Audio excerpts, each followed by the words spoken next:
আজকে সারা পৃথিবীতে চীন একটা শক্তিশালী দেশে পরিণত হয়েছে। আমাদের উন্নয়নের ক্ষেত্রে তারা আমাদেরকে সমর্থন দিচ্ছে। আমাদের রাস্তাঘাট, ব্রিজ, কালভার্ট, ইউনিভার্সিটি এগুলো তারা বাংলাদেশ থেকে আমাদেরকে সমর্থন দিচ্ছে।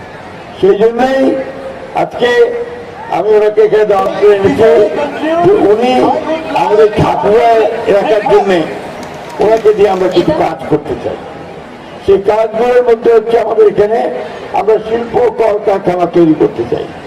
সেই শিল্প কলকারখানা তৈরি করাতে উনি আমাদেরকে সাহায্য করবেন। আমাদের যা পপুলেশন আছে 140 কোটি, আর আমি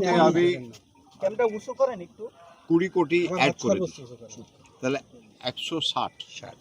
আমি যা এখানটা করতে চাই ওটা 140 নয়, 60 অ্যাডেড, এখান থেকে 20 অ্যাড করে দিচ্ছি, তাহলে যা হবে একসঙ্গে হবে।